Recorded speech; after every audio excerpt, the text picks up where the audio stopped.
जय माता दी सभी दर्शकों का स्वागत है। आज हम दुर्गा सप्तशती का दूसरा अध्याय सुनेंगे। इस अध्याय में महिषासुर के अत्याचार, देवताओं की प्रार्थना और मां दुर्गा के दिव्य प्रकट होने की अद्भुत कथा है। आइए भक्तिभाव से आरंभ करते हैं। बहुत समय पहले महिषासुर नाम का एक महादैत्य था। उसने कठिन तप करके ब्रह्मा जी को प्रसन्न किया और उनसे वरदान मांगा कि कोई देवता, असुर या पुरुष उसका वध न कर सके। ब्रह्मा जी ने वरदान दे दिया। वरदान पाकर महिषासुर अभिमानी हो गया। उसने स्वर्ग पर आक्रमण कर दिया। इंद्र, सूर्य, अग्नि, चंद्रमा, वायु और वरुण सभी देवताओं को उसने हरा दिया। देवताओं को उनके स्थानों से निकालकर स्वयं स्वर्ग का स्वामी बन बैठा। यज्ञ वेदियां और पूजा पाठ सब नष्ट हो गए। चारों ओर अराजकता और भय छा गया। देवता बहुत दुखी हुए। वे पहले ब्रह्मा जी के पास गए और कहा, हे पितामह, महिषासुर ने हमें हर जगह से हटा दिया है। हमें अब आपकी और भगवान विष्णु शंकर की शरण लेनी होगी। यह सुनकर ब्रह्मा जी उन्हें लेकर भगवान विष्णु और भगवान शंकर के पास पहुंचे। वहां सभी देवताओं ने महिषासुर के अत्याचार की कहानी सुनाई और प्रार्थना की कि कोई उपाय किया जाए। भगवान विष्णु और शंकर यह सुनकर अत्यंत क्रोधित हो उठे। उनके मुखमंडल से तेज प्रकट हुआ। सभी देवताओं का तेज भी उसमें मिल गया। उस संयुक्त तेज से एक अद्भुत देवी का जन्म हुआ। वही थीं आदिशक्ति मां दुर्गा। उनका तेज असंख्य सूर्यों के समान प्रकाशित हो रहा था। देवी का रूप अलौकिक था। उनके अनेक हाथ थे और हर हाथ में दिव्य अस्त्र शस्त्र शोभा पा रहे थे।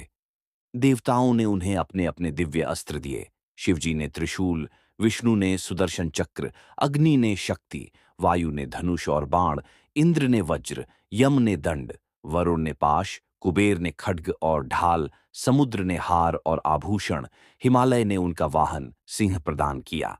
इस प्रकार माता दुर्गा दिव्य रूप में सुसज्जित होकर सिंह पर सवार हो गईं। देवताओं ने हाथ जोड़कर उनका स्तवन किया और कहा, हे जगत जननी, आप ही समस्त शक्ति की अधिष्ठात्री हैं। आप ही सबकी रक्षक हैं। हम आपको प्रणाम करते हैं। कृपा कर हमें महिषासुर से मुक्ति दिलाइए। अब मां दुर्गा ने एक भीषण गर्जना की। उस गर्जना से तीनों लोक कांप उठे। महिषासुर की सेना, जिसमें असंख्य रथ, हाथी और घोड़े थे, युद्ध के लिए आगे बढ़ी। मां दुर्गा ने अपने अस्त्रों से असुरों का संहार करना शुरू कर दिया। उनके बाणों से हजारों असुर गिर पड़े। त्रिशूल से घायल होकर असुर युद्ध भूमि में तड़पने लगे। देवी के सिंह ने भी अनेक दैत्यों को अपने नख और दांतों से मार डाला। असुरों के सेनापति चामर, उद्भट, महाहन और बिड़ाल सभी युद्ध में मारे गए। ये देखकर महिषासुर स्वयं रणभूमि में आया। वह कभी भैंस का रूप धरता, कभी सिंह, कभी हाथी और कभी पुरुष का। अपनी मायाओं से देवी को छलने की कोशिश करता। देवी हंसकर बोली, हे दुरात्मा, चाहे जितना रूप बदल ले, अंततः तेरा अंत मेरे ही हाथों होगा। इस प्रकार दूसरे अध्याय में मां दुर्गा के प्रकट होने और असुरों के साथ उनके युद्ध का वर्णन मिलता है। यह हमें सिखाता है कि जब अधर्म और अन्याय अपनी सीमा पार कर लेता है, तब मां दुर्गा स्वयं अवतरित होकर संसार की रक्षा करती हैं। मैन जय माता दी। आपने अभी सुना दुर्गा सप्तशती का दूसरा अध्याय। अगले अध्याय में हम जानेंगे कि मां दुर्गा किस प्रकार महिषासुर का अंत करती हैं। अगर आपको यह कथा अच्छी लगी तो इसे लाइक, शेयर और सब्सक्राइब करना न भूलें। मां दुर्गा आप सब पर अपनी कृपा बनाए रखें। जय माता दी।